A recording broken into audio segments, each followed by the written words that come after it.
to God. Thank you for bringing us together this morning as we conduct the business of this county. We pray that those that have been affected by acts of nature no longer feel the hurt of those pains, but start to feel the healing of your hands. As you touch each of us and guide us through this day, we pray that the decisions we make today will be the best decisions moving forward. These and many more blessings we ask in your Son, Jesus' name. Amen. Amen. Appreciate it, Mike. Call you on the code. I'd like to call our meeting to order. And we're going to begin in reverse order today. 5, 4, 3, 2, 1, because there's the county manager's office asked to do it that way.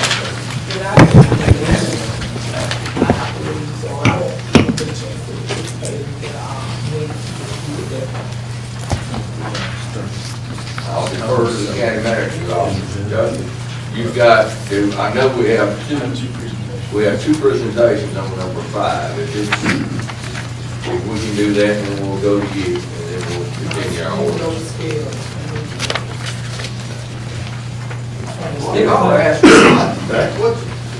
Typically we've been going from 5 to 1.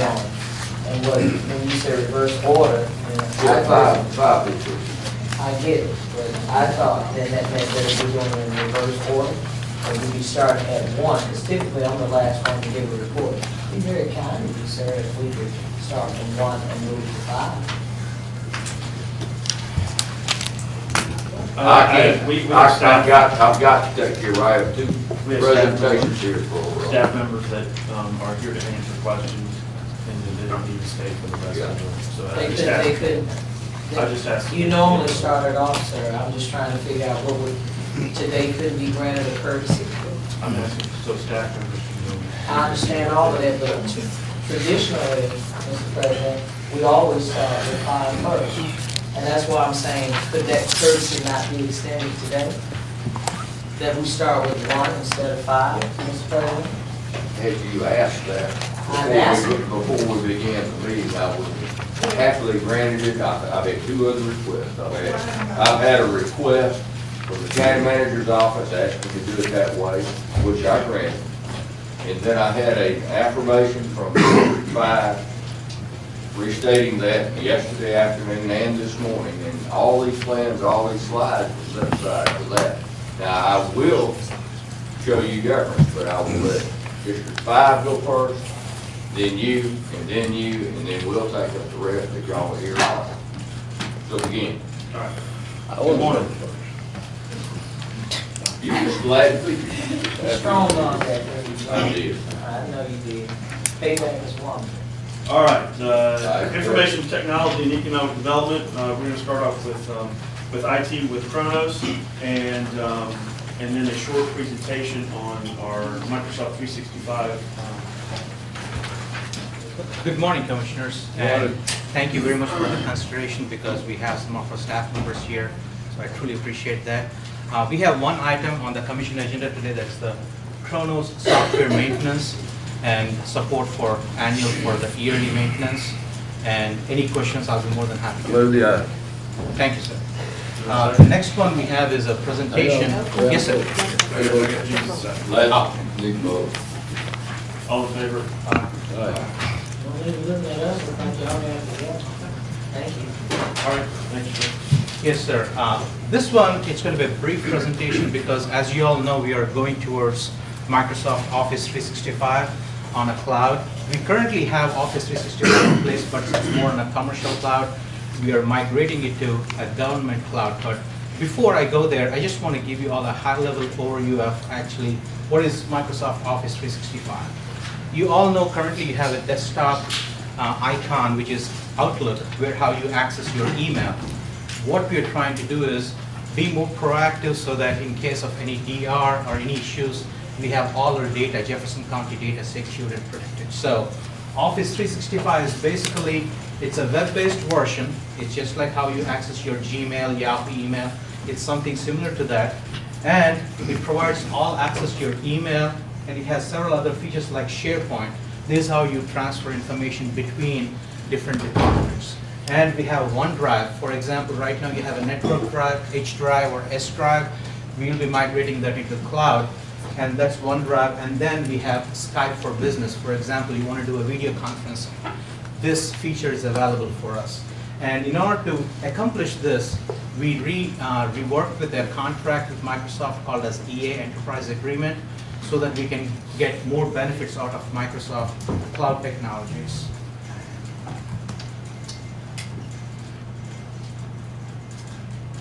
Okay. The advantages of, I said about going to the cloud, there are two flavors of cloud version. One is a commercial cloud, another one is a government cloud. And we want to make sure, being a government entity, we want to be in the government cloud. And what do we get with government cloud? One is security and accessibility. That means Microsoft assures that all the data center where they host the servers is located within US, and all the people who administer the servers are US citizens. That's one important thing.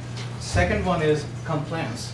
We have a healthcare facility, we have sheriff's department, and also we do a lot of financial transactions. So we want to make sure that county, whatever we do, we provide the regulatory compliance. That is HIPAA compliance for healthcare, CJIS, Criminal Justice Information System for Sheriff's Department, DA's office, PCI compliance for financial transactions, and several other government regulatory compliance. We want to make sure that we provide that assurance for all the county entities. And third one is most important, that is redundancy. That is, it helps protect county email system in case of any disaster. Currently, our data center is located on the 7th floor.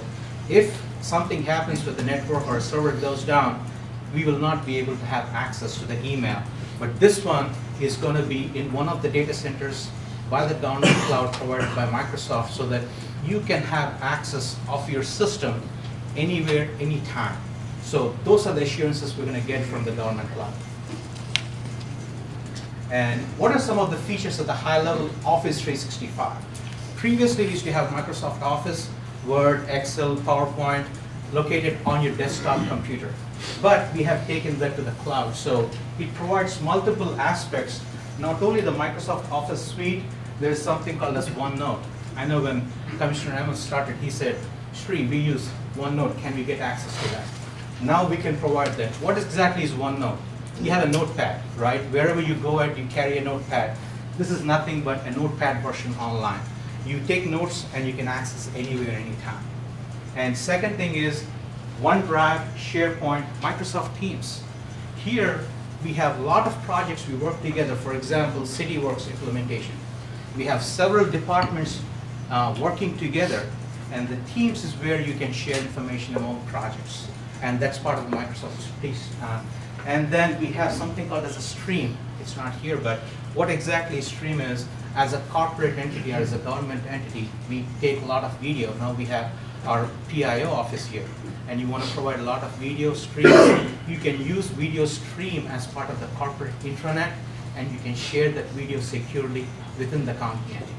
So those are some of the features, and the best part is with this new license we shared with Microsoft, we have 5 licenses per user. That means every county employee can install Microsoft Office Suite up to 5 devices.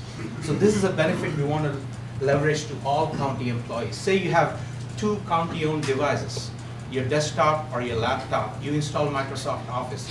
You go home, you have 2 or 3 computers, you use your county email, user ID and password, you can install that. As long as you're a county employee, you can access all the features on your personal computers also. So that's a big advantage that we can give all employees. Now, this is the most important part I want everyone to understand, is the technology is changing rapidly.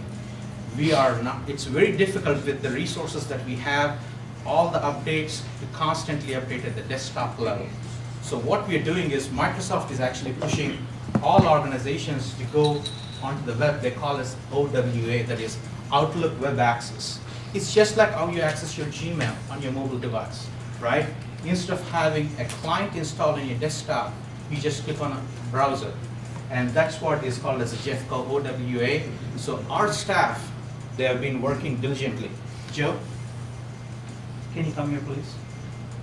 He's our infrastructure, and our team is working for the last 4 months. They even work during the Christmas break holidays because to make sure that we protect, safeguard the county information. So they'll be working this coming weekend, Friday all the way through Saturday and Sunday, so that come Monday, March 25th, we can pretty much say that county's email system, Outlook, everything is running off of government cloud. So is it going to be smooth? We hope it's going to be smooth, but I truly ask each one of you, being the department heads here, work with us and understand that we are working hard. There might be some glitches, but please let us know.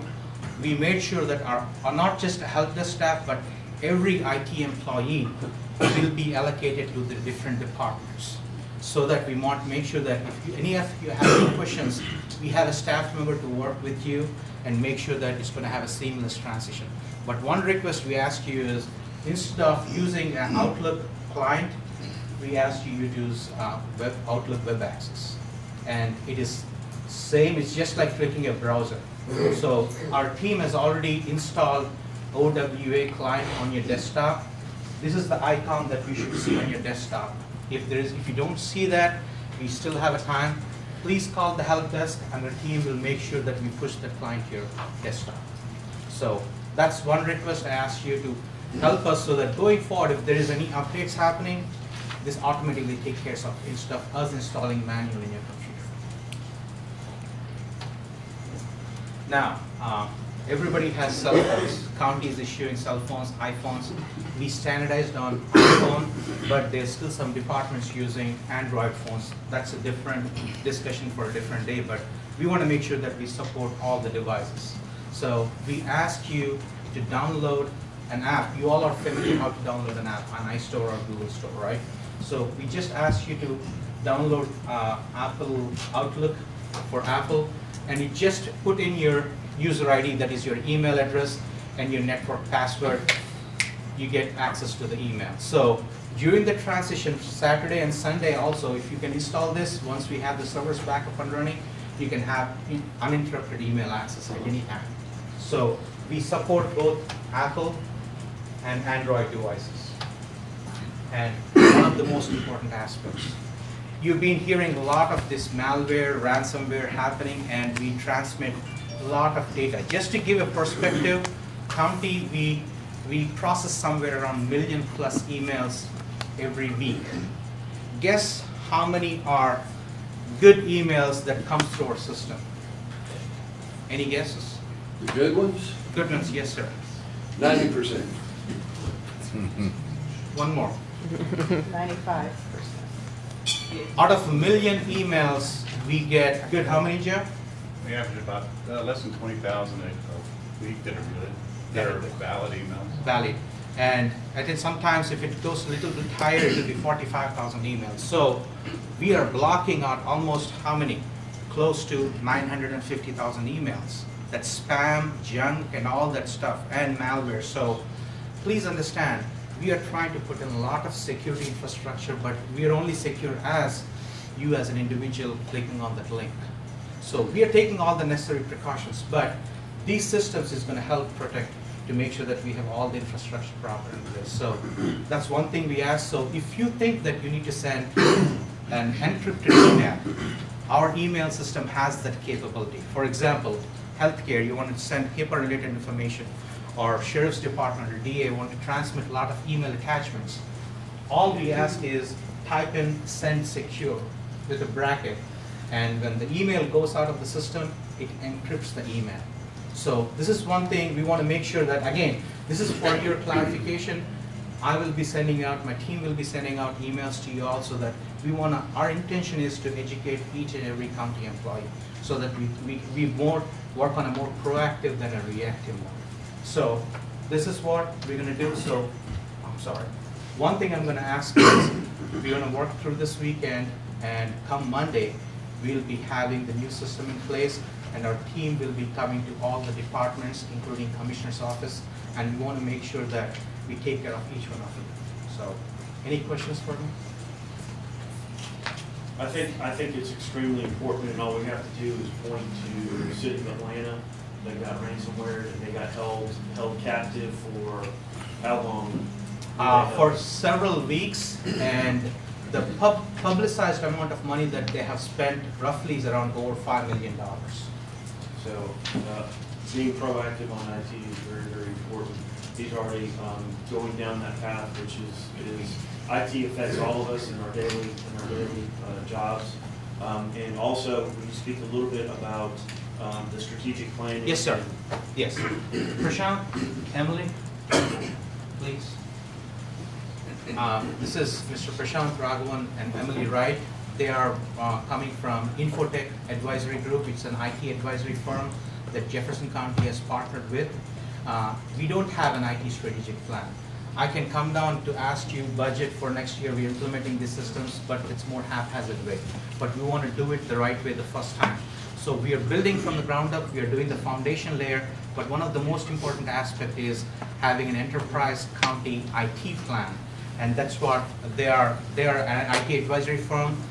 State of Alabama is using them, working with them. So I'm so glad that we are partnering with them. And they are here on site this week because we don't want to make an IT plan in vacuum with an IT department. We want to hear, listen to you all, the pros, cons, so that we can plan accordingly. So they are scheduled to meet with all departments and commissioners all through this week so that they can document that information, bring back to us, and we'll work towards a full-fledged strategic plan for the entire Jefferson County. And they're here to answer any questions if you want. Any questions? All right, thank you very much. Thank you, sir. Thank you. Secondly, the resolution for Innovation Depot to support them for $150,000. This was budgeted for the last budget to come out of our Economic Development Fund. And as we all know, the Innovation Depot is the largest incubator in the South. Really represents Birmingham and Jefferson County very well. And over a 5-year period, they had a $1.66 million economic impact. And Devin Laney is here. Billion. I said billion. And Devin Laney is here to speak to the specifics of what the county is, what it's going to do in the sponsorship with this one. Yeah, thank you. Good morning. First, I just want to say thank you for letting me come down and speak to the commissioners this morning. I appreciate the opportunity and appreciate the support that the county has provided to Innovation Depot. We launched about 2 years ago something called the Velocity Accelerator Program, which is geared towards identifying and recruiting and then retaining the best potential high-growth early-stage companies we can find from anywhere in the country, bringing them to our community, giving them 13 weeks of very intensive training, some capital, and then retaining them to stay here, getting them to relocate if they will, to stay here and continue to grow their business here. Over the last 2 years, we've been very successful with that program. We've had out-of-state companies who have moved to Birmingham to take part in the program and stayed in Birmingham and Jefferson County to continue to grow their businesses. I'm very proud that in this current year, 2019, we have 17 we've recruited. 3 of those are from outside the state of Alabama. 4 of them are minority businesses growing and scaling here in Birmingham and Jefferson County. And our hope is, if we continue to do this year after year after year, it creates a pipeline of high growth businesses that we can then see investment, external investment, job growth, economic impact overall. In the last 2 years, Innovation Depot has supported and invested in these companies a little over $1 million, about $1.4 million. The companies then have taken that money, gone through the program, and have leveraged that to go out and raise an additional over $8 million from the private sector. And to date, in just the last 2 years, those 16 companies have created over 70 jobs locally, right here, and are growing. One I'll point out in particular is a company called Mixtros, a mother-daughter team. They were originally from Nashville, moved to Birmingham to go through our accelerator program in 2018. We're so impressed with what they saw in our community and the support from the community that they decided to relocate their business to Birmingham, Jefferson County, and have grown. They've raised $1 million locally. They're actually the first, I know the first in Alabama. They're the 37th and 38th female minority entrepreneurs to raise $1 million in the United States, which is incredible. It's really an incredible story. And they wouldn't even be here. They relocated from Nashville to here permanently now, and are growing their business here and are hiring people here. So the monies from Jefferson County are specifically to support the operations of the Velocity Accelerator Program. As you all know, the Innovation Depot is a nonprofit, and so it is, anything we do has to be a cost neutral activity for us. And it's tough for us. We have a very limited staff, fewer than 8 people. And so it's tough for us, but any support like this from the county, we put to good use. I think we're good stewards of the capital. You heard Commissioner Ammons speak about the $1.6 billion impact over the last 5 years. So these funds will go directly to for us to use to support the program, the Velocity program, and support the operations of helping these companies when they transition out of the accelerator into our incubation program. So we're very grateful for the support from the county. I'd be happy to answer any questions from anyone. Hold on, I have a question, Mr. Chairman. All right, so question now for you is more for Mr. Chairman. Thank you. Yeah, you're welcome. Thank you. So the beauty in having counselors, Commissioners Tyson and myself, being council members of Birmingham is the fact that the city of Birmingham gives Innovation Depot funding too. So I thought it was very interesting in your attachment. This is your attachment, am I correct? That's what you sent to us? Yep. Okay. For a county that's under the consent decree, 2017 said the minority participation was 33%. 2018, it dropped from 33% to 28%. You find that acceptable? I can't speak to those numbers right now. All I'm asking is No, for us it to support. Okay, hold on, Mr. President. Can you, No, I don't need him, I need you, because, hold on a are you second. asking a question? I am, I'm no, gonna have your answer. okay, for your no. question This, answered. hold on, this is a Are you making document a statement? that you provide. I'm not gonna debate you. That's why I asked you, is this your document?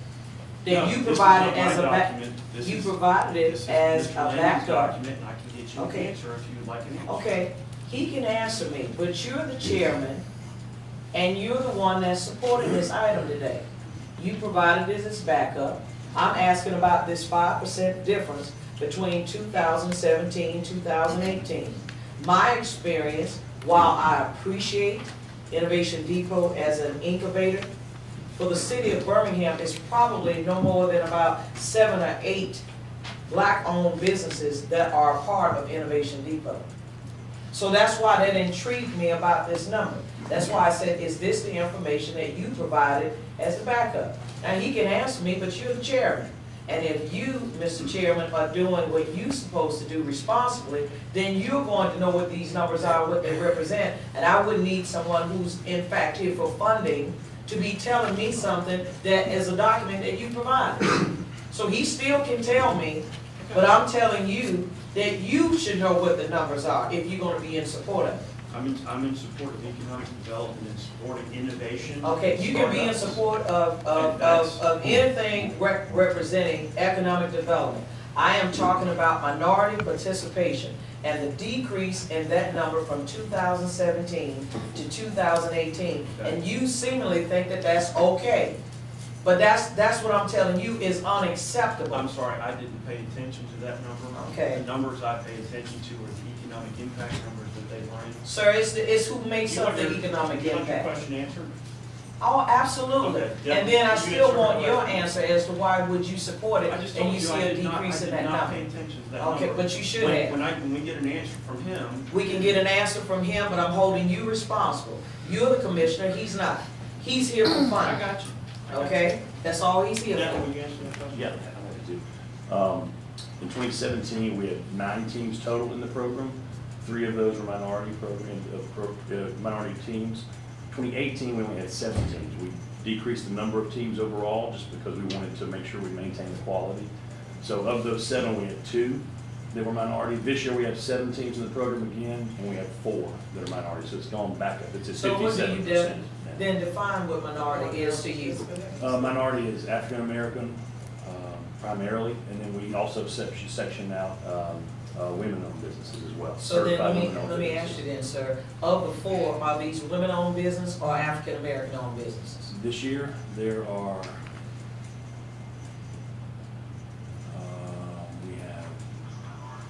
they are, one is both, the other they are African-American. There are 3 African-American, there's 1 African-American and female.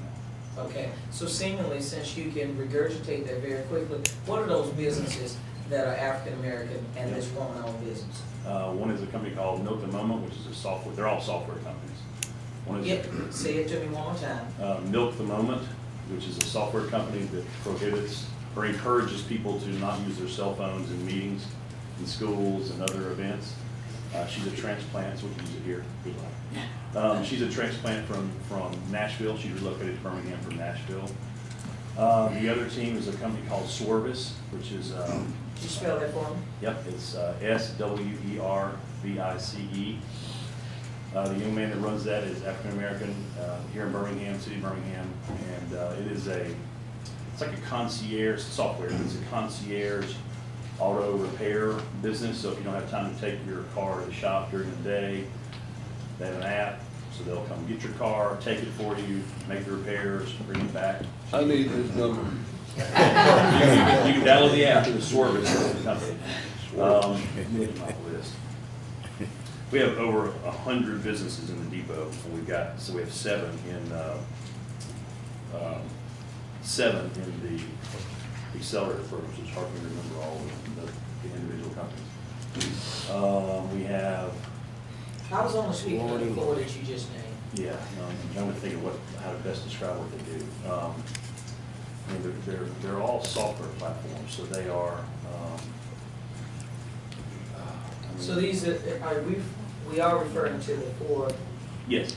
companies out of the 7 that are new, am I correct? You That's see, you have accelerator about 100 businesses in That's overall. Innovation Depot, right? Yes, ma'am, overall. So how many of those would you say are African-American owned businesses? In the depot itself? Yes. If you have 100, just give me a roundabout number. It is, I would say a third, probably. I would need to go back and verify the numbers because it changes so frequently because they're startup companies and they kind of come and go frequently. But statistically, if you look, we gather all the data annually for our annual report. Statistically, it's about a third of our companies are minority and or women-owned businesses. No, I was very specific. I said African-American owned. Since Mr. Chairman would like for me to direct my questions to you, because the numbers that we're talking about that I'm hearing from you now are not the numbers that we heard when I was at the city.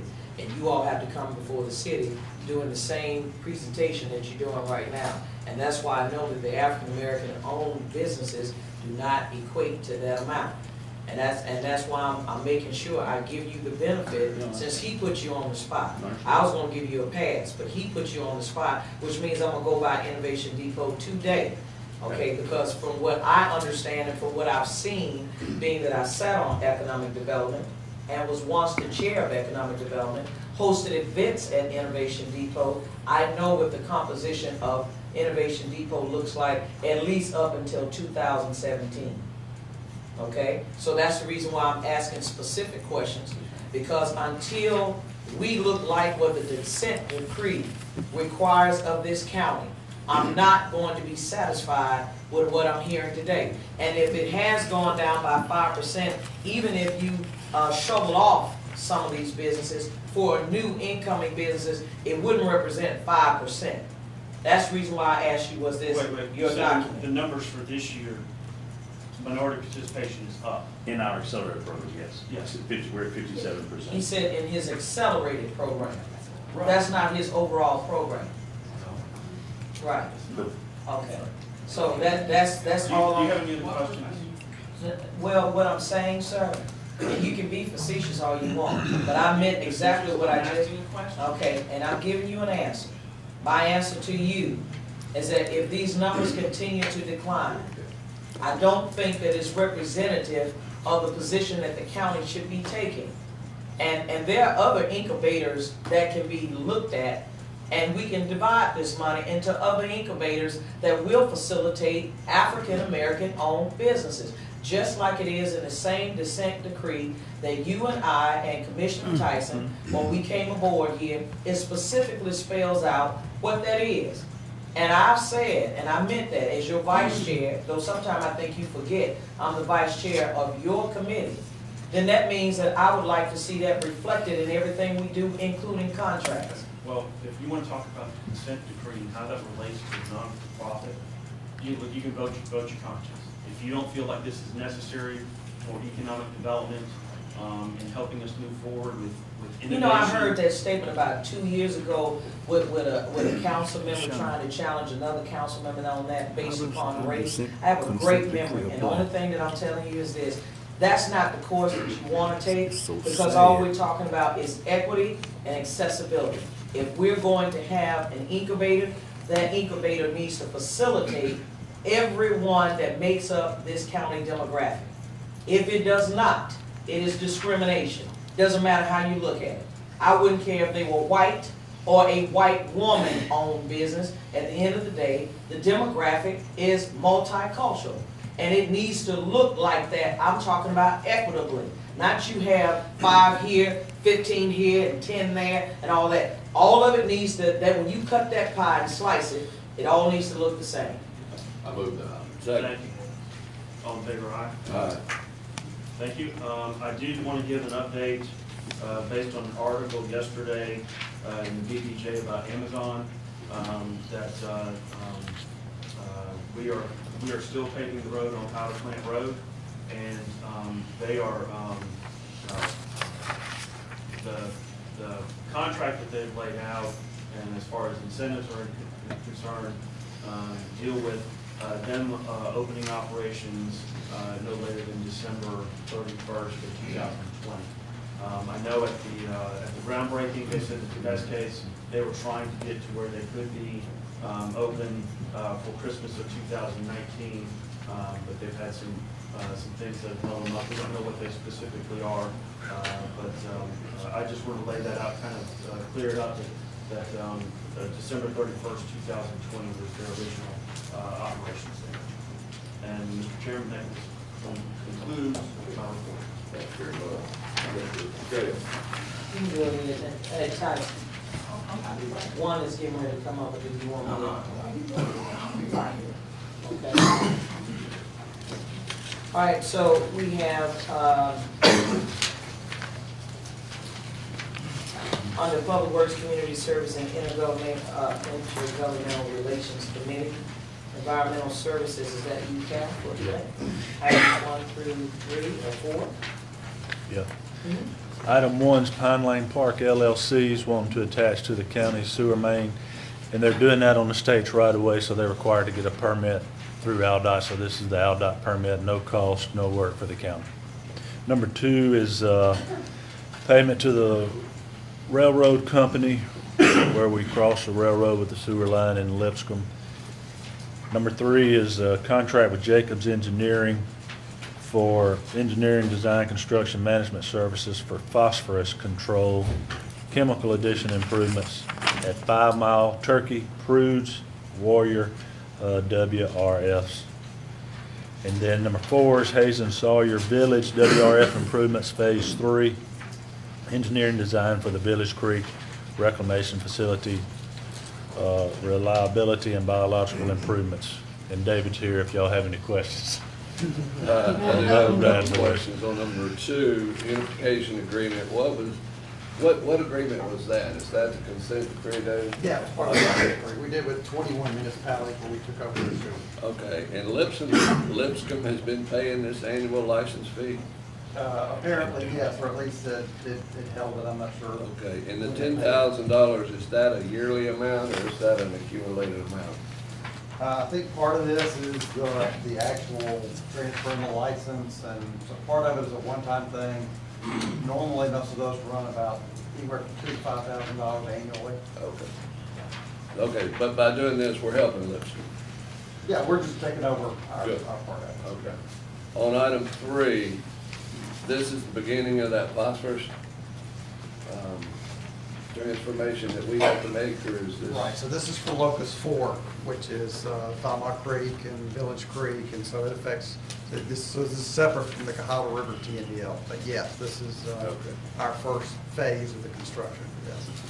All right, and finally, on that number 4, Hazen and Sawyer, that 2.3 million, is that just for engineering? or That's is that just for engineering design. The construction is estimated at $32 million. So but it's several years away. Okay. That is no question. I move 1 through 4. I'll second that, but I need David to toss it back. Number 2, I believe. It's helping the city of Lashunda out, which is in your district. 10,579. Would you be aware of that? I'll second.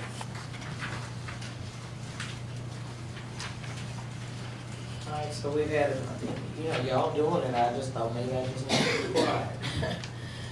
It has been moved and properly seconded. All those in favor, let it be known by saying aye. Aye. All right, so under District 1 report for the businesses, let's look at items 2, 3, and 4. Under community grant, the Dannon project, that amount is $6,000. This is to help low and moderate income persons with youth and adult careers. 3, City of Adamsville, for their walking trail, that amount is $7,500. And let me also stick a pin in it while I'm here, because the mayor of Adamsville is here. The president and I share the city of Adamsville. I also want to note, since I mentioned it privately to some folk, but this grant is actually a cooperation between our office, Commissioner Stevens, and my predecessor, because she told me that there was $5,000 that was extended and never received, and another from the present commissioner's office and was never received. And as a bargaining, I decided I would do $7,500 because I believe that Commissioner Stevens and I, since we both represent that area, and there was a promise that needed to be kept. So I just wanted to make sure that I said that for the record. Item number 3, YMCA. This is about summer youth enrichment program in the amount of $5,000. I entertain a motion at this time. I'll move it, but I have a question. On number 3, on the community grant, City of Adamsville for a walking trail, have we explored with the health department, because they will get involved in getting grants on walking trails especially? I don't know. What I'm more interested in, Commissioner Knight, is the fact that there was a promise that was out there. Oh, I get that. And we wanted to make good on it, and I promised that this would happen today, and so there you have it. Any additional funds to be looked at that can be of support to this walking trail, I'm sure we can explore that at another time. I'm sure that the mayor of Adamsville would certainly be interested in doing that as well. So I entertain a motion if there are no more questions at this time. I think I already moved it. It has been moved and properly seconded. All those in favor, let it be known by saying aye. Aye. All right, so item number 1 is a resolution to amend community grant authorizing resolution for fiscal year 19. I want to say this so that we can be clear for the record in this meeting exactly what this item contains and what it pertains to. First of all, when it comes down to infrastructure projects, one of the things that I keep hearing is that folks have skin in the game. It's kind of hard to tell a bootless city to pull themselves up by their own bootstraps. It's hard to tell a skinless city to have skin in the game, and they don't have skin to even, most of all, keep them operating. That being the case, what this resolution that we sought to offer was to allow us not to exceed the budgeted amount. And at this time, let's see, is John Henry here? He can help further explain this, where in the instance of what I just named about this walking trail, some of the requests that Commissioner Tyson and I are feeling are actually some requests that were spoken of or promised to before we got here. I thought it would be in the best interest of the county and its image to make sure that we continue to move in that vein. That being the case, we can take our community grant funds along with infrastructure dollars, seeing that particularly for Fairfield, Lipscomb, and Brighton, when you're talking about trying to pave a dirt road, let me be very clear, that would exceed more than $150,000 that we have for infrastructure dollars. This is an attempt for us to be able to at least facilitate the cities that we all have to serve, and especially those who are underserved, and they can't make that grant match. And we could use our own discretion. That means that, for example, with Fairfield, our own CFO has already pulled their finances. The deputy county manager was in on this meeting as well. Everyone knows that they're in de facto bankruptcy. They don't have the money to put skin in the game. That's what I mean when I say about you're asking a bootless city to tie up their own bootstraps. I believe personally, being that the county has had to get so much forgiveness from the public, because we of all people, I mean, I love when we prayed this morning, because there's a scripture that says, he that lendeth to the poor, lendeth to the Lord. And whatever's right, God will repay.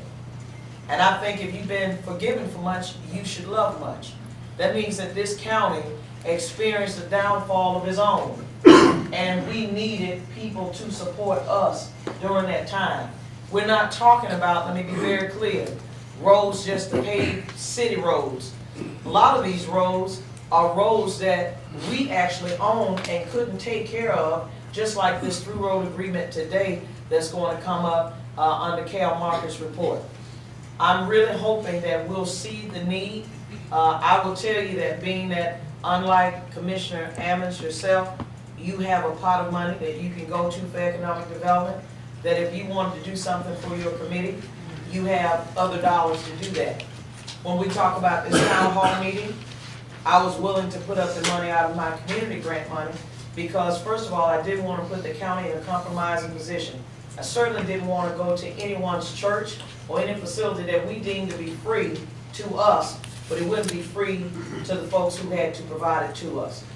And I wanted to make sure that we understood clearly what we are attempting to do today. It is not to exceed. That means that we are not trying to at all, with this resolution, exceed the amount of money that has been appropriated. This will be only a transfer of the funds that you have for your respective district. So, Mr. Henry, if you don't mind to explain it a little bit more, if you care, please, so that we can get this issue resolved.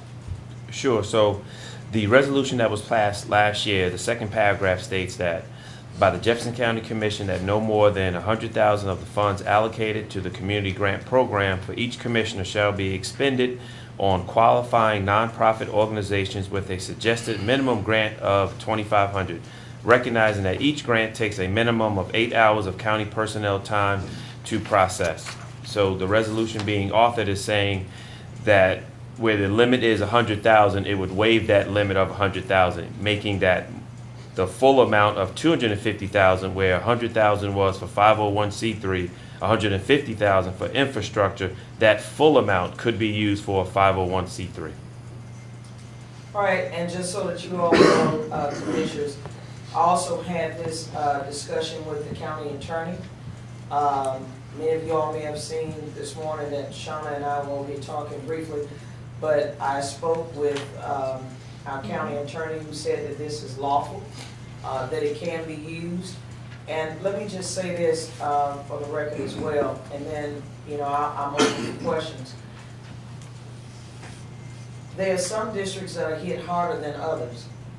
I was a part of a meeting, and I know Commissioner Tyson has said it in this meeting, and therefore I plead with you this morning to put the politics aside and hear only what we're asking for.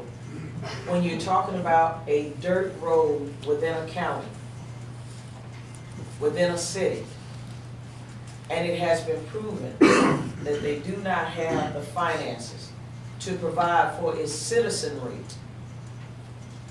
safe roads for them to travel.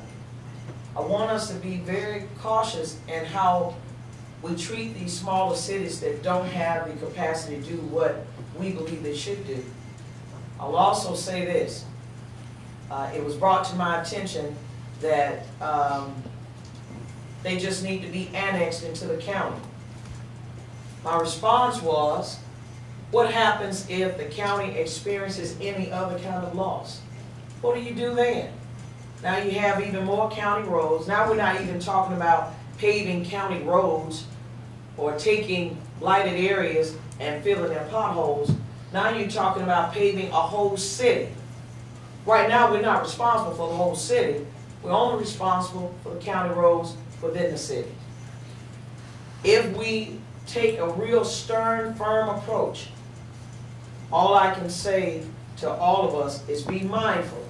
The day may come again where we're going to need some mercy, and you won't be able to find it. And all we're asking for is additional liability upon the county. That's the reason why we're trying to assist rather than to adopt all of these roads. Because it would not be prudent for us to be able to do that, and it wouldn't be financially feasible.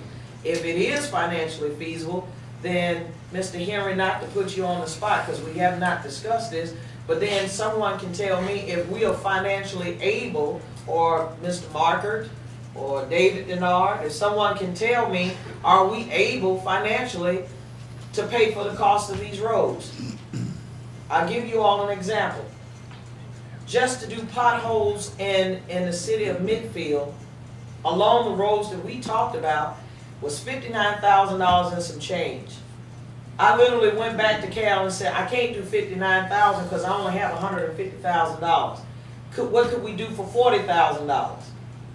That's why I'm saying to us, be very mindful. We're talking about the responsibility that we once absorbed, that we once were responsible for, and we did not do it. We stopped doing it because of the fact of the bankruptcy. I think that this is an ample or opportune time for us to at least be able to assist these areas that need us the most, and for those who can pay 20%. I'm not opposed to us looking at that. I'm only trying to make sure that we can ensure that there is some room in your own discretion. This is not the overall general budget. This is your budget. That if you see fit, that you can be able to assist these smaller cities who right now are unable to help themselves, and give them some opportunity to become independent. Not a liability of the county and to pave every road in their city, but to be self-sustaining and independent. That's all that this resolution is calling for. I entertain any questions at this time. You said Midfield, did you mean Fairfield? Fairfield, I said Midfield, then I'm sorry, sir. I didn't know if we had another. In fact, Midfield is saying that we owe them some money because they paved our county roads, by the way. Commissioner, you had said that we needed to be able, now, John Henry, you said that they wanted to remove the $100,000 limit of 501c3, right? Yes, sir. Okay, so that's going in one direction. And now you're saying that we want to increase the ability to do infrastructure work. So that's actually going in the other direction. That's what I wouldn't say. You have $100,000 for 501c3. We had $150,000 infrastructure work, which is for working on potholes, and it was specifically put in there last year, and told to these municipalities that if we're going to have these monies available, so you need to budget for what that is. Now, when you say that when we need to give back to these people that have done that, the city of Birmingham was against Jefferson County Commission when we filed bankruptcy. Most everyone was against, so we had no one on our side when we did that. We rolled up our sleeves and we worked through it, and we got that done, got it accomplished. And now that we're able to come back and do these things, we are going to do what is needed and necessary to improve the quality of life of our citizens, no matter whether they are in Lipscomb or whether they're in Mulvey or whether they're in Mountain. They all have different needs and different desires. But if they intend on being a municipality, there is an additional layer of government, there is an additional layer of taxes that are involved with that. And if they are not able to maintain and improve quality of life, they need to go back and do some soul searching to see what would be best. Now, we have assumed county roads, through roads, through all of our municipalities, both municipalities.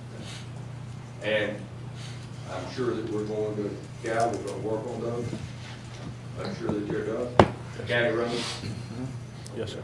So, I think that the plan that we have in place, 100,000 for 501(c)(3), is a good plan. That allows us, with a minimum of $2,500, allows us to improve the quality of life. I want to remind the new commissioners, all three of them, that when you took office, that we replenished your fund. None of the commissioners that were here, Commissioner Knight, myself, it was our funds replenished when our predecessors depleted it. So we started out with a zero balance, and you started out with full coffers. So I think that if you decide to go this direction, I think we'll do a big step. You think it's big? Go ahead. Yeah, right. And I Commissioner call a Jackson. vote. You call for the vote? Let's call for the vote. No, you can't call for the vote, because I'm the chair of this particular part of the meeting. So you can't do that, Mr. President. But you've already stated your position. I accept. So now Commissioner Tyson would like to speak, and when you go back to bed and share, you can call for all the votes you want. I will. All right. Number one, how do we go about picking it through roads? Because I see where some cities have 16 through roads, and it's not bigger than Lipscomb or Brighton. Brighton only have 2, and I think Lipscomb only have 2 through roads. And we haven't paved the through roads yet. So what's the holdup on paving these through roads? Then Lipscomb actually have roads that have never been paved, period. How do a city in the largest county in the state of Alabama have original dirt roads still in their city? We haven't given them any hope to where we would actually do things for them. So that's why they don't want to come over. Like they said, I have asked them. They said, why would we do that? We're gonna end up looking like Roosevelt City. They don't feel like the county will do anything for them because they are not doing anything now. They're not getting anything now from the county. And they feel like the county is not gonna do it. If you hadn't paid 2 roads, what make them think that you're gonna pave a whole city?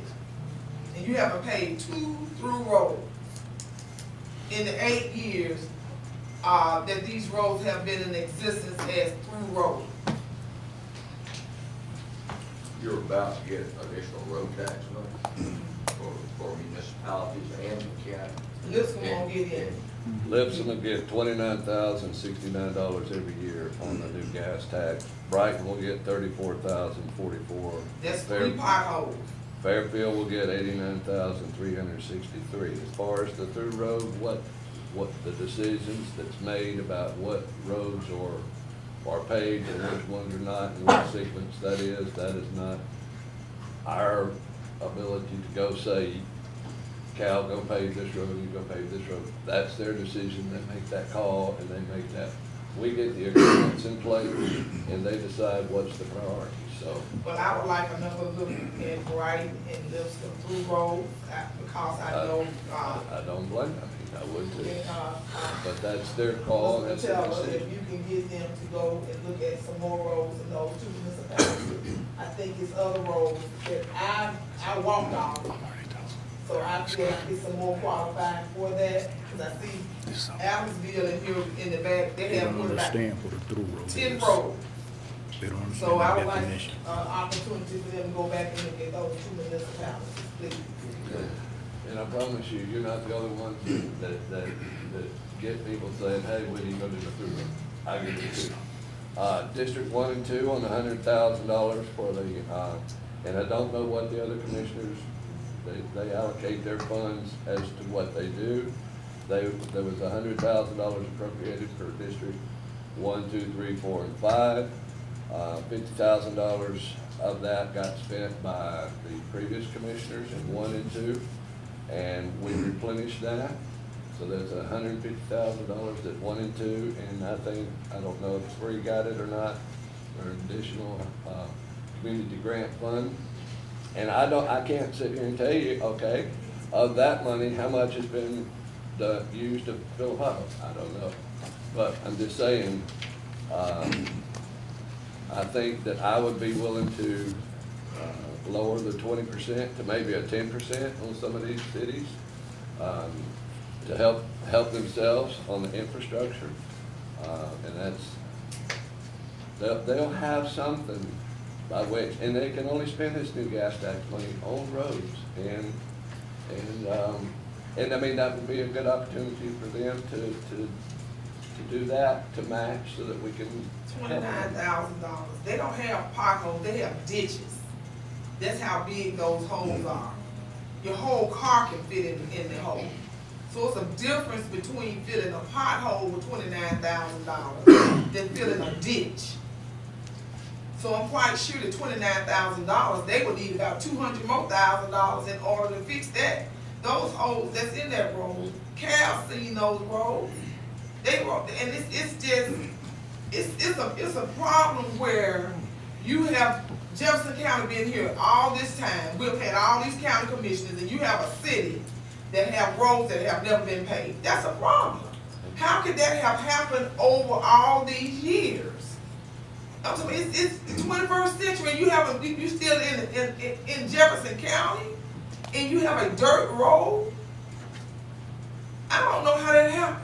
I can't answer that. I'd like to move. Hold on. Are you chairing this? I'm committee? asking that I'd like to. No, I mean, move the within motion. acts, because right now it seems like you're all over me, like you telling me. Make a motion. Okay, and I think you know I'll conform, but only to an extent. So that means ask, Madam Chair. okay? Because I'm not finished. So I you know, is everyone finished? Cam? The through roads in Lipscomb and Brighton are scheduled to be paved this summer. So that's in our budget and on our paving plan for this summer. So, anyone else? Because for the record, let me say this. So that this won't get thrown up again and taken out of context. Probably the reason why one commissioner didn't have to receive $50,000, because they had an office already up here with the other commissioner. Commissioner Tyson and I didn't have that luxury.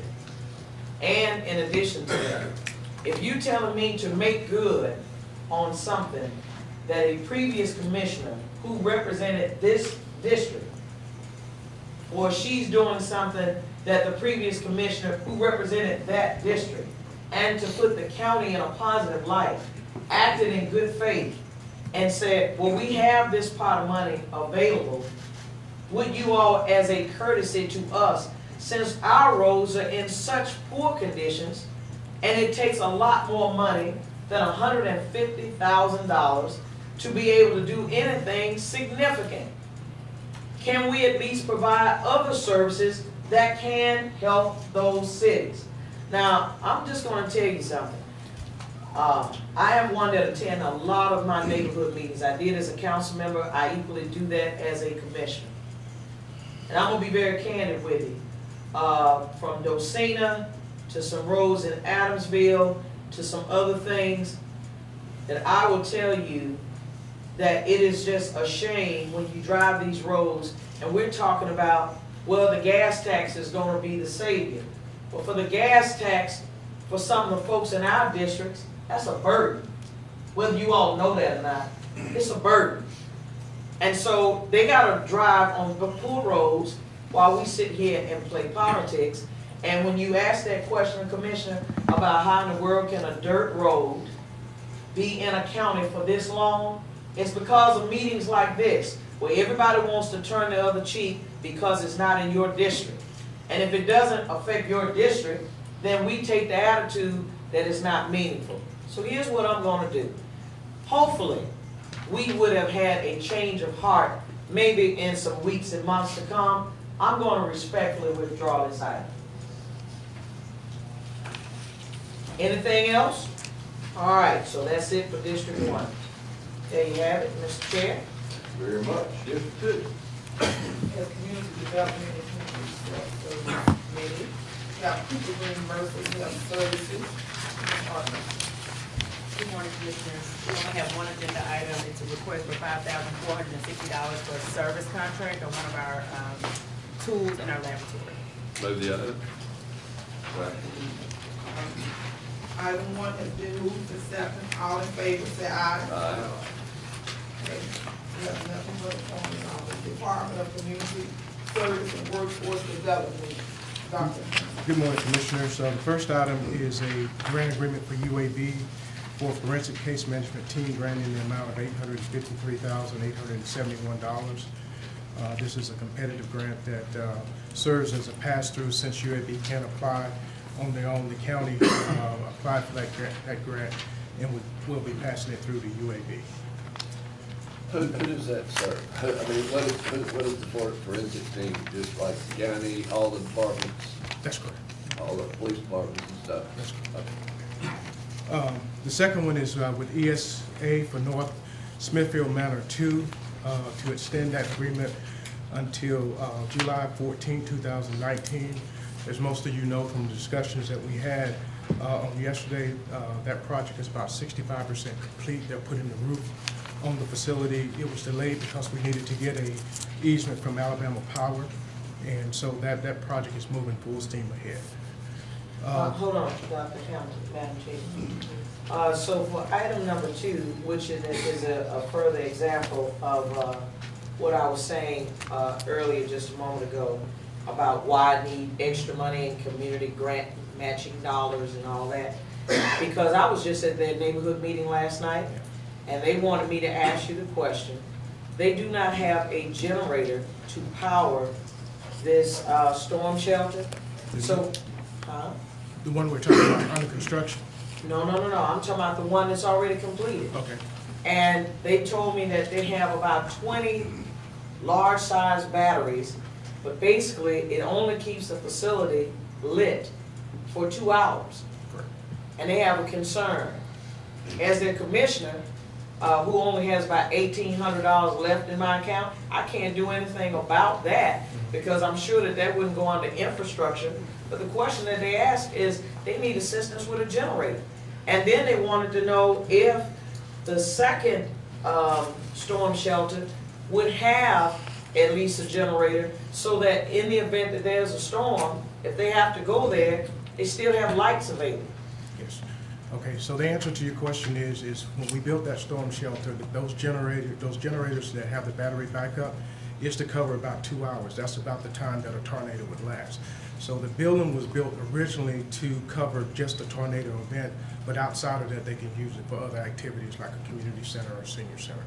So it's really, that generator is really set to cover the time that a tornado event would last. So here's what I'm trying to make sure that is communicated here this morning.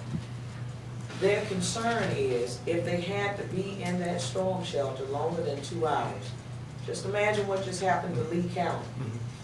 If, in fact, they had to be there longer than 2 hours, then what do?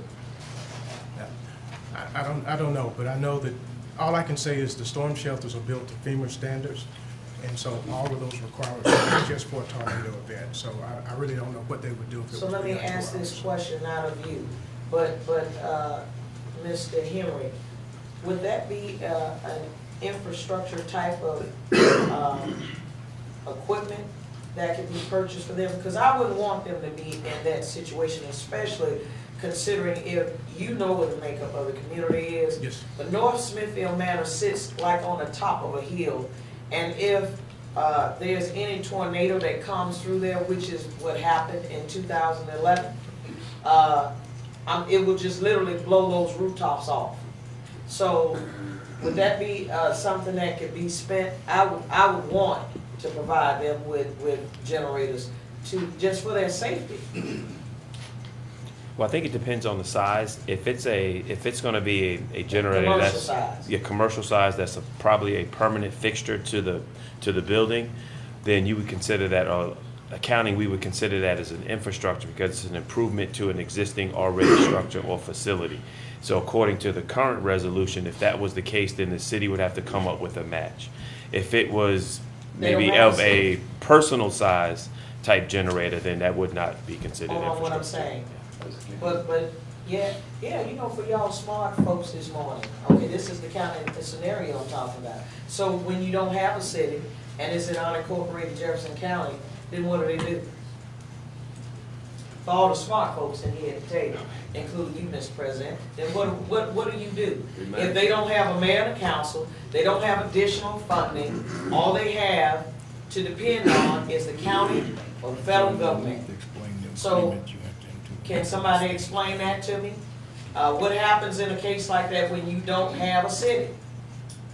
And these folks, and let me tell you something, the way that building is, I have to be honest with you, Dr. Hamilton, it has nothing to do with you. I'm sure you did the best you could with the space provided. It is literally on a slope right now.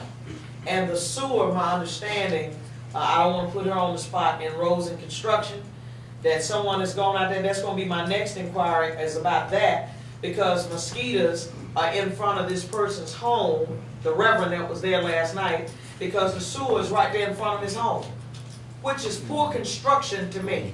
And it doesn't present a good quality of life. I don't even understand that. I saw that last night. So what do we do in the event that there is no city in terms of funding available? Anyone can answer that for me? Let me ask a question. There's two types of shelters. That's correct. There's the hulls, the steel ones, and the combination community center That's correct. storm shelter. Which one is this? I mean, This is dual use. This is the what? This is what we consider dual use. Okay. I just wanted to know that. Because let me tell you what happened. When I was there over the summer and was not a commissioner, their unit went out and it was very hot in there.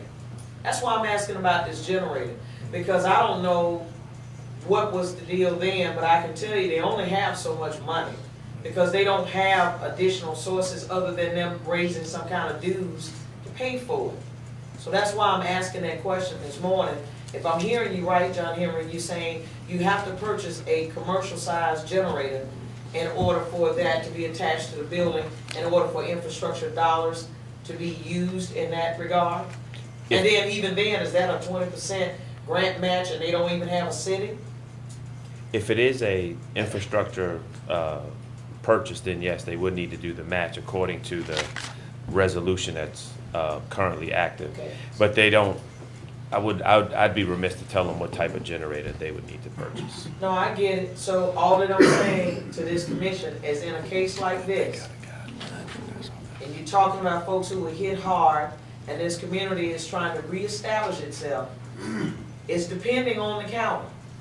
Now, if I said, let's just say if bids come in and they say that this generator happens to be $7,500, okay, so if I'm willing to put up $7,500, then are you saying that the folks in the community got to raise the 20%? Because that's what this commission has just decided Can I to ask do. you a question? Can I ask you a question? So if it's infrastructure, then, and they're in the county, then why wouldn't the county match? Why wouldn't that go through the county manager's office to make that match out of the general Right. fund to match the? So guess what? You're so brilliant. I appreciate you saying You're so brilliant, because you know what? That's what that resolution was that I just put out. And it wasn't that they were going to be the funding source. All it was saying was that for the county to absorb the cost of what the folks couldn't afford. All you're doing is saying it in a different way No, I'm saying. in order to get to the same result. No, Yes, you what are. I'm saying Only is, unincorporated. is municipality, Jefferson County is a municipality. If we wanted our municipalities in our districts to match, then Jefferson County is a municipality that matches their unincorporated. So if we're in unincorporated Jefferson County, then my question would be, Mr. Patel, is that already in your existing budget to be able to match in a situation like that? So it's not even in his budget. See, that's what I'm talking about. But in the meantime, I'm sorry? You said it's not in his budget. It's not in his budget. What he is offering is that in the event that it is Jefferson County, is an unincorporated Why Jefferson would County. you use that out of your 150? No, excuse me, you didn't hear what I just said, you shouldn't be over there talking. What I was saying, well, No, Walter, I you ain't stop did talking to nothing. you, because that's rude. So what I'm saying is, if out of this $150,000, if they need a commercial unit, which the average unit is probably gonna cost over $7,000 plus dollars, right? And so I'm saying that according to the resolution, that's what John Henry just said, the resolution reads that it would have to be a 20% grant match.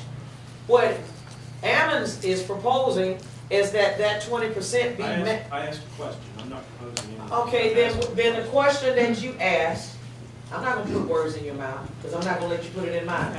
All right, now I haven't. So what I said was, my question is, since it was being asked, being that they are in unincorporated Jefferson County, that the county manager's office could look at it in their budget. Okay, he's saying that he didn't have it in his budget. So what happens in the event, and we've been having very inclement weather lately.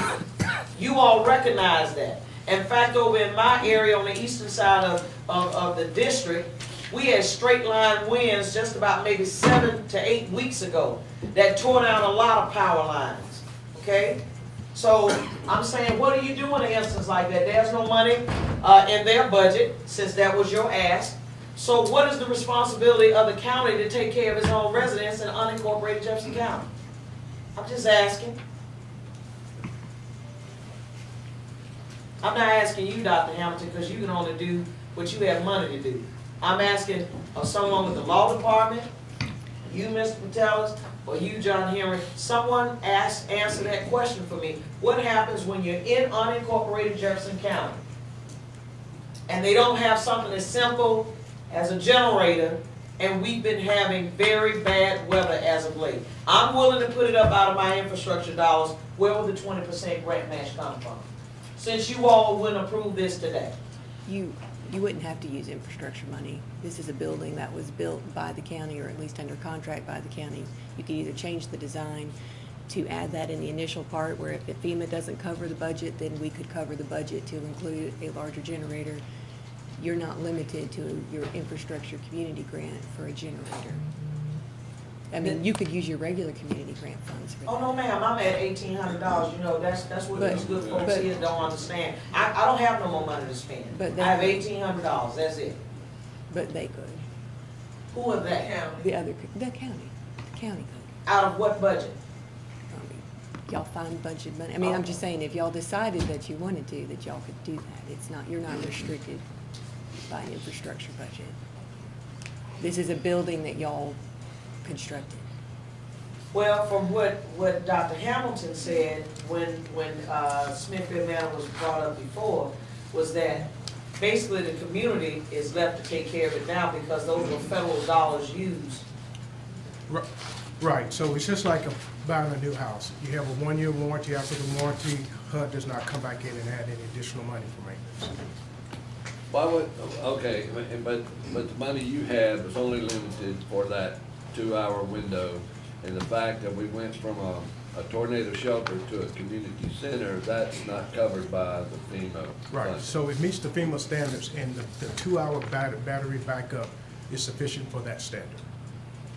But it But doesn't really FEMA's- make any sense that you would build a community/dual purpose and only give them 2 hours power. I mean, that, to me, doesn't really.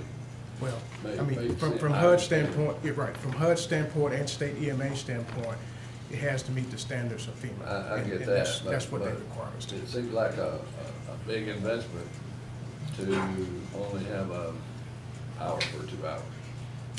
That's like,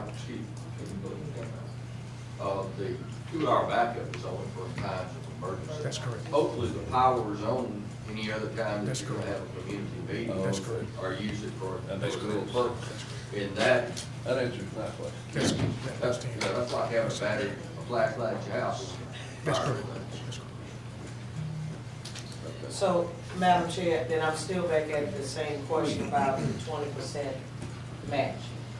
Who matches the money so that we can get these folks a generator, considering the fact that we've been having really, really bad weather within the past few months? What do we do so I can be able to help these folks? I'm willing to spend money out of the infrastructure that I have available, okay? And presently, because we couldn't come to a good consensus, what I believe was a good consensus, and it's in unincorporated Jefferson County, where can we get the 20% grant match from? Commissioner Scales, can I commend, Mr. Dr. Hamilton and John Henry talk and see if we can come up with, for you, and I'll give you a report back today. But that'll be fine. Okay, but I'm saying, so, We're Is- trying to find the money for it to come up with this. well, he didn't have any money. I know we're talking about it. You don't see what we come up with. We got $3.4 million sitting right here. The entity's not a governmental entity. That's a good idea, Ms. Tyson. The money can be found. It can be found, so let's just let me work on it for today, I'll give it to you before the end of the work. You got it. And then, you know what, Madam Commissioner, not only am I gonna acquiesce to that, I would oblige us to support and help on 20% with these cities that can't afford it. So while you're talking to John Henry today, see can we get some money for that too? I'll work on this too. All right? Okay, item 3, if you continue what we can approve. Yes, that's just simply to execute the agreement for Sims Contractor for the Fultondale Storm Shelter. Yeah, I wanted to ask a question, but I told you I had to go, because they said they can build this within 240 days, and it took 15 years to build corners and all this, you know, a Concord, I'm talking about, what, they got a magic wand down there? They'll come back and get it together. That's what they're doing over here. Hold on, blow it off the hill, Yeah. a heavy wind come by in 240 days. Get in there. I moved 1, 2, and 3. I know 1, 2, and 3. I'll say. Okay, first and second, all in favor, say aye. Aye.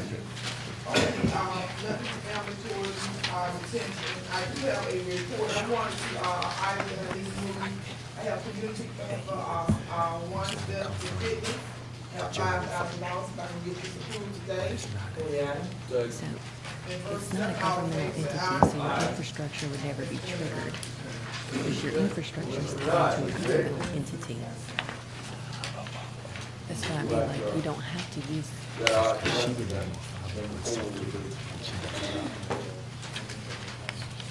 okay, we'll talk about it. You want me to go next?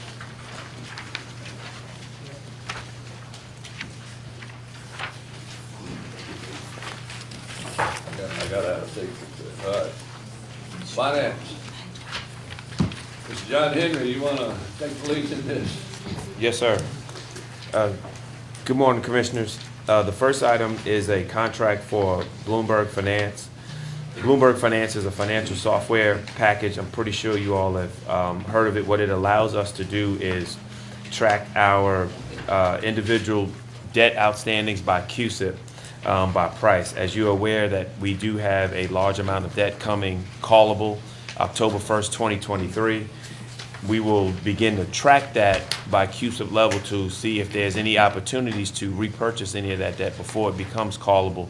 And then this software is the best place to do that. Items 2 and 3 are new PACA memberships one is for Claiborne County Schools, the other one is for, I may pronounce that incorrectly, but Etowah County Board of Education. They are both revenue contracts, which is good. So the more members that we get to participate in PACA, which is the Purchasing Association of Central Alabama, more members brings down the cost to purchase those goods and services for everyone.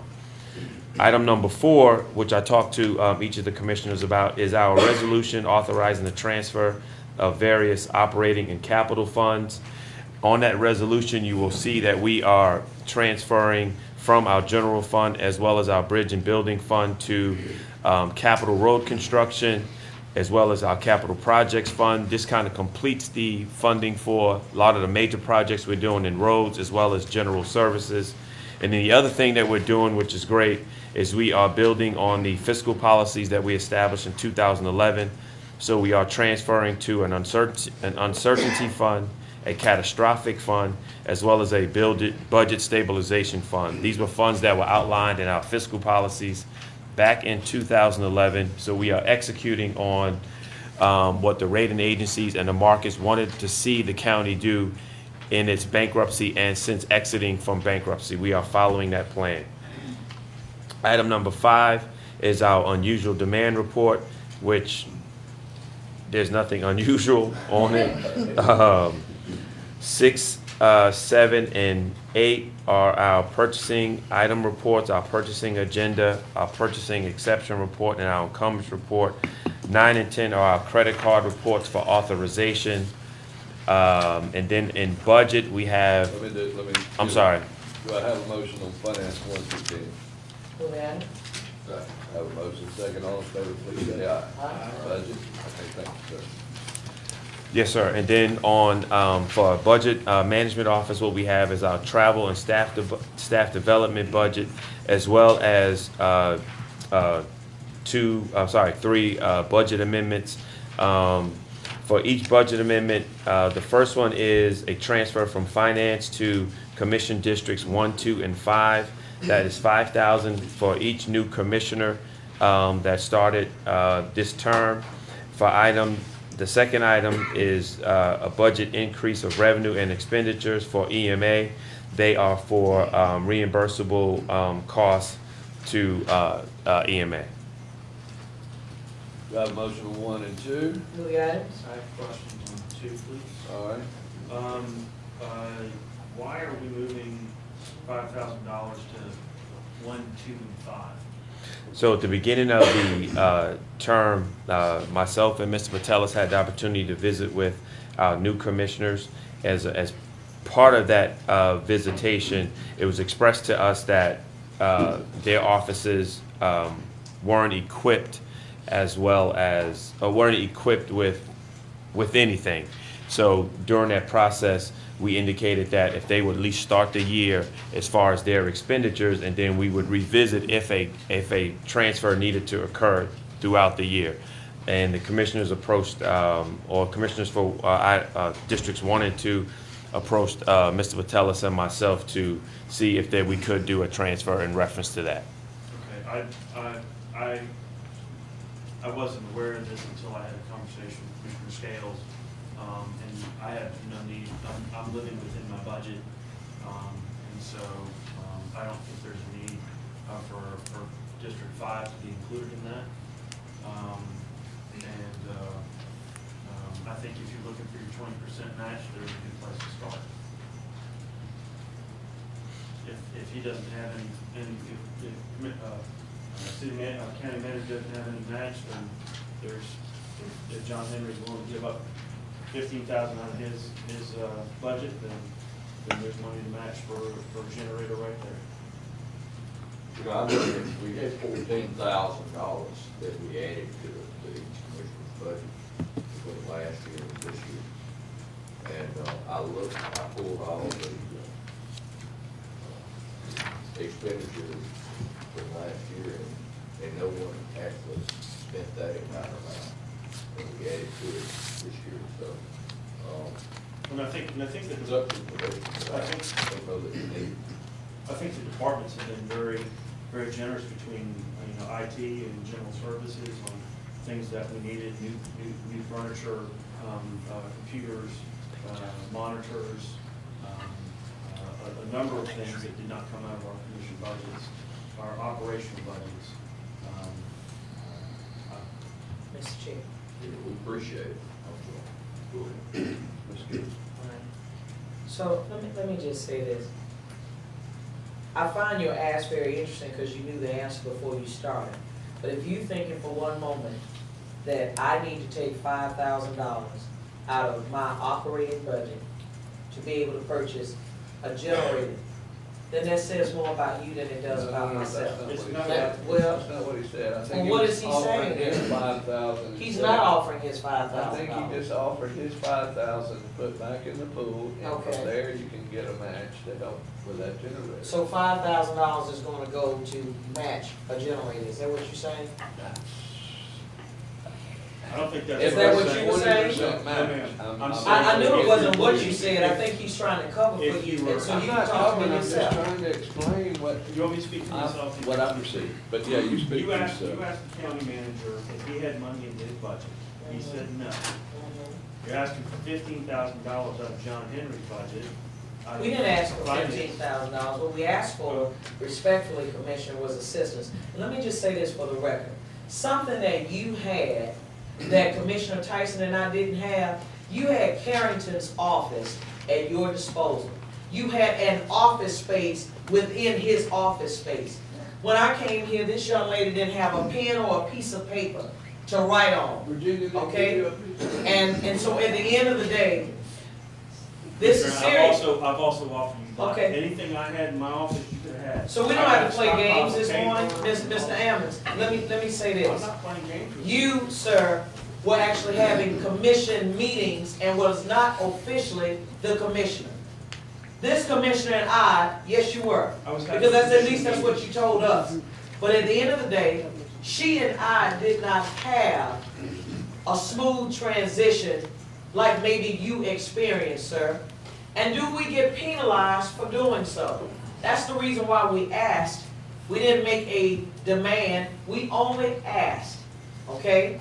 And so for you to sit here this morning, that's very hypocritical, that you would give the impression that you didn't know what that was about. If you didn't want it, then just say that and vote your conscience, sir. But don't make it seem as if you're trying to live within your budget, you being such the frugal person for being responsible for your budget. When in fact, you didn't have what we had. You didn't have the experience of what we had. That being the case, sir, that's the only reason why we asked. And if you're telling me I can use your $5,000 that you don't want for your I'm office, saying I don't need it, and so John Henry can take that off the resolution okay, to put back into his budget. okay. And you saying, and then I can ask, I'm not saying anything, that's John Henry's budget. okay, then that's what you could just stop right there then, Commissioner. Instead of being messy, you could have just stopped right there and said, what you don't want is you don't need the $5,000. But you had to put all of that other out there, because you want to make it seem as though we're being irresponsible, and we're not. Okay? We're your colleagues, don't ever forget that. The issues will change, but we'll still be your colleagues.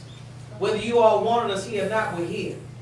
And so at the end of the day, all you had to do is to say the $5,000 is not what you wanted, and be done with it, and we could have dispensed of this item. But instead, you wanted to make sense, you're living within your means. You also have a committee budget that this commissioner and I don't have either.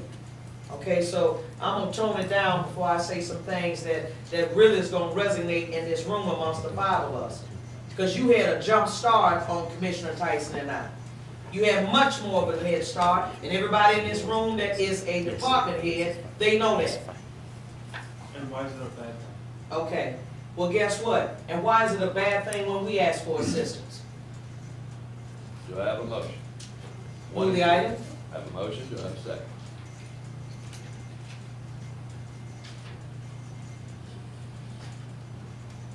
Motion fails. All right, Board of Equalization, Assessment Advisors, LLC.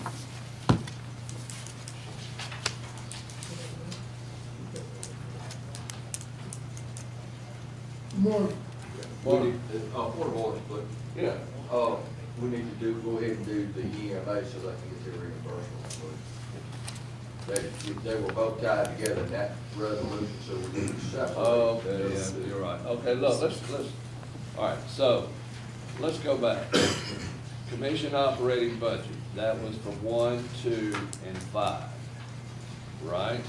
Now, Yes. we want to amend that, let's amend that, commission operating budget for 1 and 2. Is that what I understand, Steve, that you're not into that? Okay.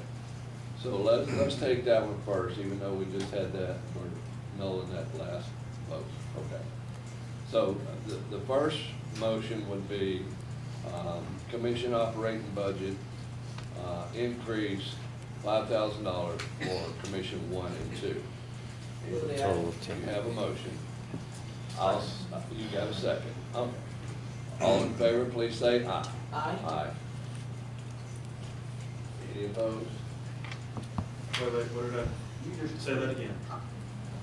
We were voting for, I know you about to have a heart attack. He actually voted with us, and you about to have a heart attack. to And you didn't get it. increase the operating commission, the budget for, I retract that. Yeah, he didn't get the I thought thumbs we were up to go talking with about the the rule. EMA. okay, The EMA. okay. So there was a motion, I seconded 2-2, right? Mhm. Motion fails. EMA, But can we pass it to the agenda, Mr. Chairman, when the other commissioner is present for Thursday, and move the item to the agenda? that's up to the no votes.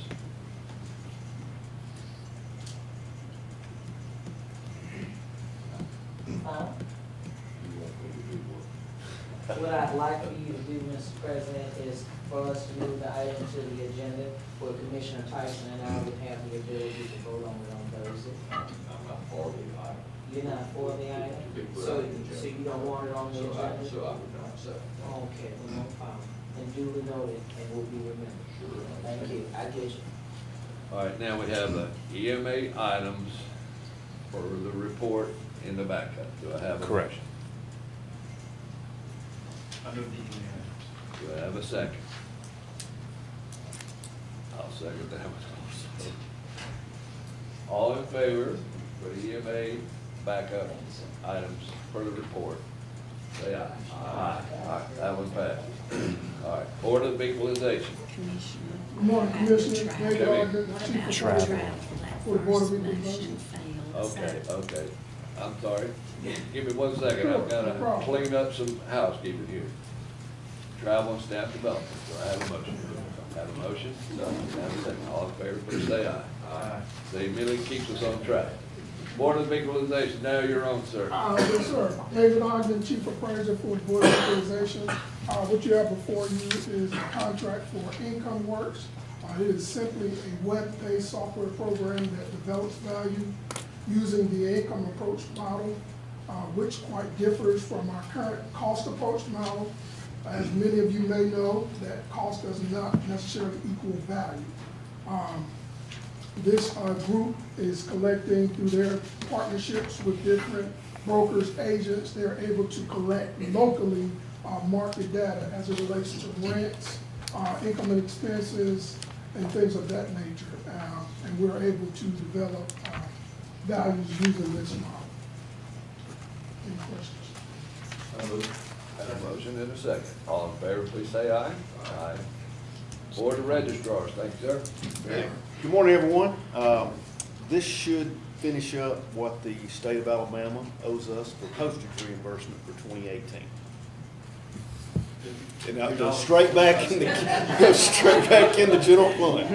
Hey, we'll just do it. Yep, we're getting every dime over to the county. There you go. Have a motion? Second. All in favor, please say aye. Accepted, $53. Thank you. Thank you. All right. It's now time for intermission. We'll be back with Community Development Services B, 2019-006. Ms. Burke. We have beverage cases, which Michael Morrison can answer. We also have an update to the flood ordinance. We are making just the minimum updates to be compliant with FEMA Jeff Gunter is here to answer any specific questions you may have. Thank you.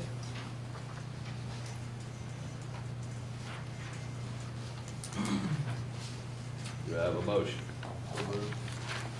And this is 1, 2, 3, 4, and 5.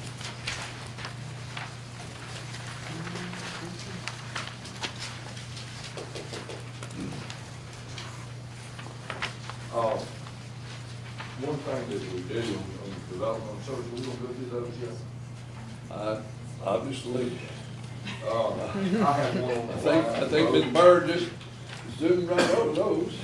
Yeah. Are we gonna do those? I need, Okay, let's. If you want to. yeah. Sure, that's why Mike is here. All right. Okay, I've lost total control. case number 6, it's actually the same person who is running the business now. They're changing to LLC. And so in order to do so, when you change your LLC, the ABC board makes you do a transfer request for them, which triggers local approval as well. So this is nothing new, just. Correct, same person. In fact, it's the same. We've had 3 separate, this will be the 3rd beverage case on this particular location for the same individual. Do I have a motion? I'll move. Second. All in favor, please say aye. Aye. 19007. This is for a Mexican restaurant. This is for on-premise beer, wine, and liquor. There was a previous Mexican restaurant at the site. Prior to that, there was a seafood restaurant, which also had the same request. There's an ABC store that's also in one of the bays in this particular shopping center. And the convenience store next door is also subject of a beverage case today. I'll move. Have a motion.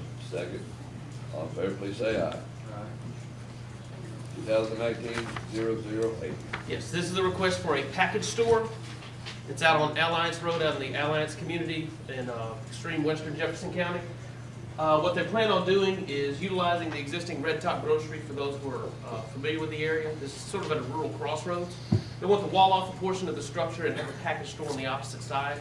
As such, there is a public hearing. We notified everybody within 1,000 feet. We did that Wednesday before last. To give them 15 days notice. We've also got a sign out on the property. And like I said, this one is subject to a public hearing, so it will be separated from the other beverage cases on your agenda. Here in this area, you know, they have a history of off-premise beer wine sales at this particular location. Just up the road, you'll see here in this sort of vacant lot is where a new Dollar General is, where again, an off-premise beer and wine license was granted last year before last. Off-premise beer and wine is fine. We're talking about liquor. This is a package store, correct? This is liquor, so you have to That's separate. correct. Yes, sir. Separate those from these others. Correct. And I've gotten a lot of feedback from the community. This is very similar to the one that they had in Concord. Correct. Is it positive or negative? Well, state law does speak to things being out of character with the morals of the surrounding community, so. You know, the community is a quiet veteran community. That is normally a little corner convenience store that has 2 meats. And and they want to take a portion of that, like a package store, liquor store out of it. So, I don't know. So- Many people in the community. Correct. And of course, you know, the opinion of the commission is advisory to the ABC board, just, you know, just a refresher, make you all aware of it, yes. I think we went forward. Correct, in Concord. On Concord. Did we lose? No, we won that one. All right. D 2019-008. I have a motion. Well, we have a hearing. We have moved that. All in favor, please say aye. Move to agenda only. 2019-005, Savannah Food Store. This is the second one up there on Chalk. Yes, sir. Again, this is the same individual as the case number 6. He just happens to own this store as well.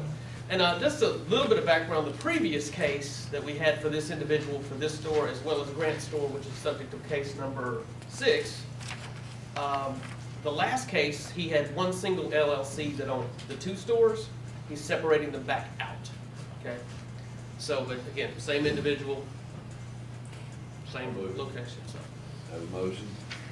Second. All in favor, please say aye. Aye. All right, now the floodplain ordinance amendments. Jeff, are you gonna address those, or are you just gonna take questions? What they are, they're changes to our current floodplain management ordinance. These changes have to happen for us to stay compliant with the National Flood Insurance Program. Okay. There's no higher standards, it's really definition changes, definition modifications, language clarification. Is it gonna be more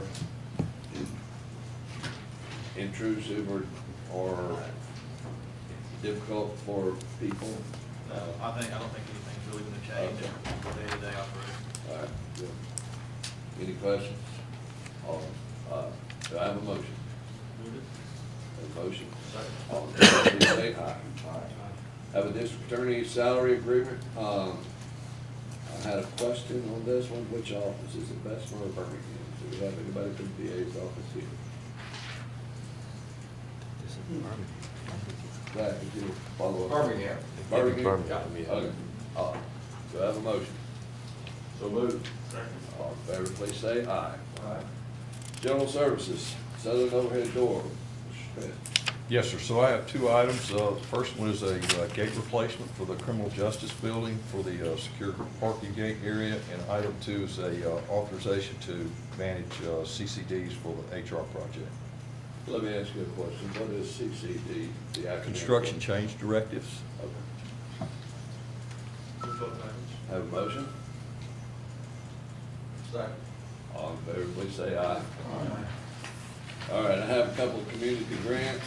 Real Life Foundation for 1,000, community grant Warrior Senior Citizens for 500, and community grant Rutland Mountain Nature Coalition for 1,000. Yeah. Have a motion? All in favor, please say aye. Aye.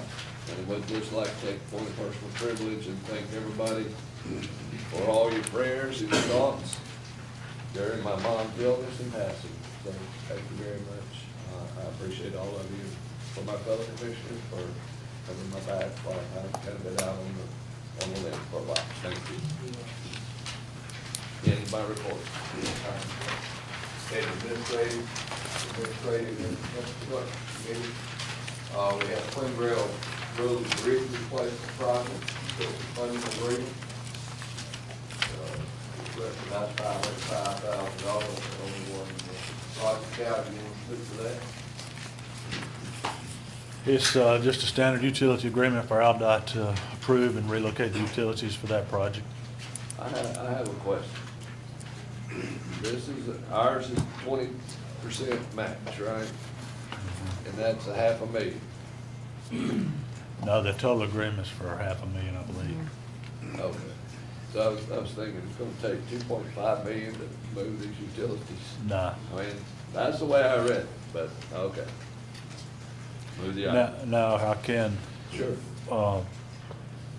We have to, I believe, depending on which type of AlDOT project, we have to pay the utility up front. AlDOT reimburses us, so we kind of run the money through our books real quick. But we're not, the feds are approving 80% of this, and that's why we have to do these agreements to get that money. Okay. But that's for the project. Right. Not for just to move the utility. That's the way the resolution read, but anyway. That's fine.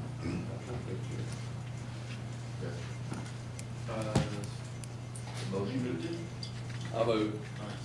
All in favor, say aye. Aye. Yeah, 2 and 3 are resolutions that you declared 2 and 3 undercover sheriff's office vehicles surplus and authorizing to replace them. Move the item. All in favor, say aye. Next, we have City of Adamsville Blue Road agreement. It's been a long time coming. We appreciate Commissioner Scales' due diligence and work there.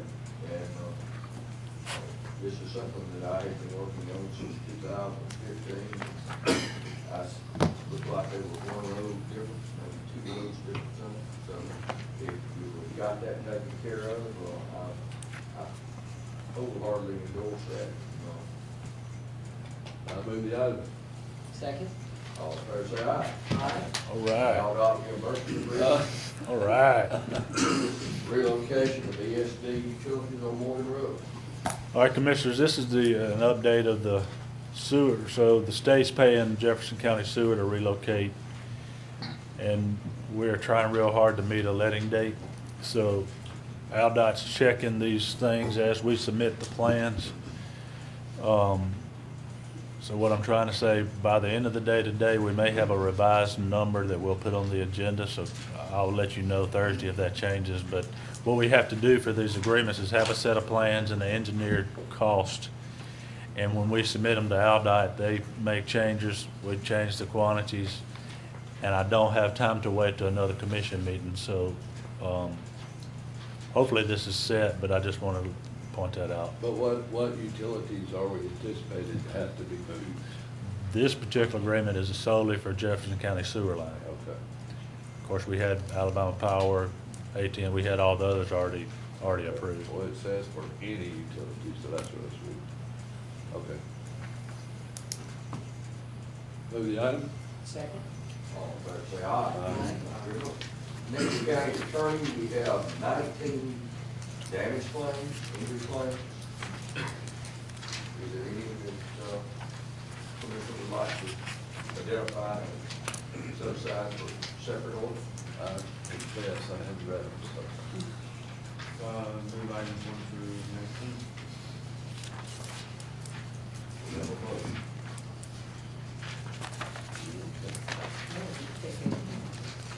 Second. Motion second, all in favor say aye. We got minutes, Commissioner Newman, March 7th. Move the item? All in favor say aye. County manager, Skybound. What that is, It's, we're working on our webpage.